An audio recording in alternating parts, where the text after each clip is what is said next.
بسم الله الرحمن الرحيم. ما هي خطورة المعاصي على حياة المؤمن؟ روي أن إبراهيم بن أدهم قال: إن للحسنة ضياء في الوجه، ونورا في القلب، وسعة في الرزق، وقوة في البدن، ومحبة في قلوب الخلق. وإن للسيئة سوادا في الوجه، وظلمة في القلب، ووهنا في البدن، ونقصا في الرزق، وبغضة في قلوب الخلق. قال ابن القيم رحمه الله: المعاصي يولد بعضها بعضا، ومنها أن المعاصي تزرع أمثالها، ويولد بعضها بعضا حتى يعز على العبد مفارقتها والخروج منها. كما قال بعض السلف: إن من عقوبة السيئة السيئة بعدها، وإن من ثواب الحسنة الحسنة بعدها.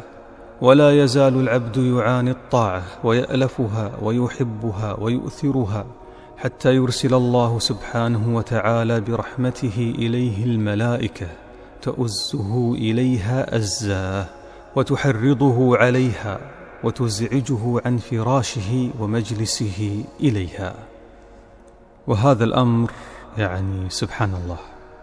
أعرف شخصا من كبار السن من الصالحين نحسبهم الله حسيبه، كان يقول: أحيانا على صلاة الفجر أشعر أن يدا توقظني، وهو نائم يشعر أن يد تضرب كتفه، توقظه، تهز كتفه، فأستيقظ وأنظر من هذا الذي لمسني وضرب كتفي، ولا أرى أحدا.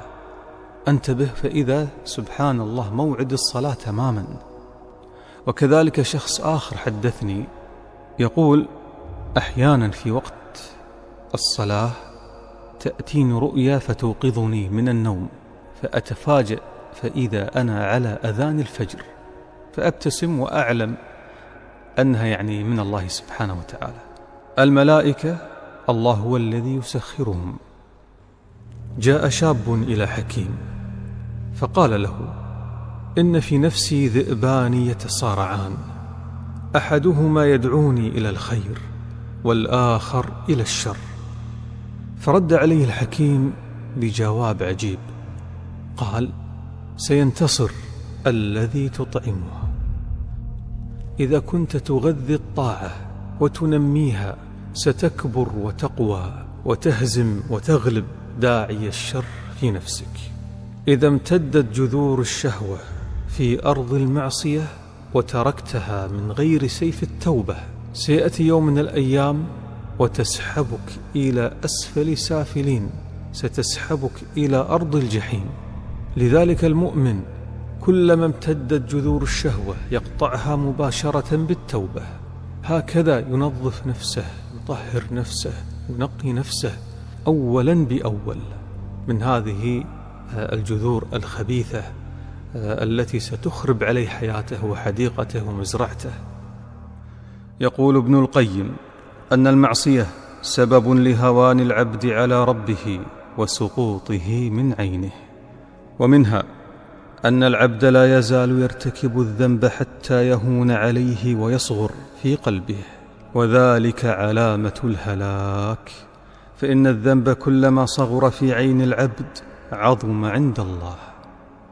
لذلك العلماء من أولهم إلى آخرهم يحذرون من إدمان المعاصي، وأخطر ما يكون على الإنسان الذي يجعله ينتكس انتكاسة خطيرة ويموت قلبه ولا يشعر بشيء، ألا وهو إدمان الذنب والإصرار عليه وعدم التوبة منه.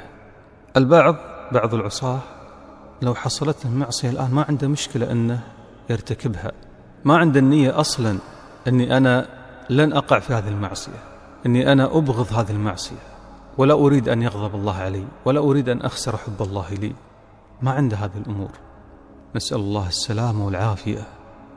وكان من دعاء بعض السلف: اللهم أعزني بطاعتك ولا تذلني بمعصيتك. قال عبد الله بن المبارك: اسمعوا إلى هذه الأبيات: رأيت الذنوب تميت القلوب، وقد يورث الذل إدمانها، وترك الذنوب حياة القلوب، وخير لنفسك عصيانها. وقال بعض السلف: والذي يفوته بالمعصية من خير الدنيا والآخرة أضعاف أضعاف ما يحصل له من السرور واللذة بها. يقصد لذة المعصية المؤقتة، يخسر مقابلها أضعاف مضاعفة من خير الدنيا والآخرة. هذا والحمد لله رب العالمين. لا إله إلا أنت سبحانك إني كنت من الظالمين.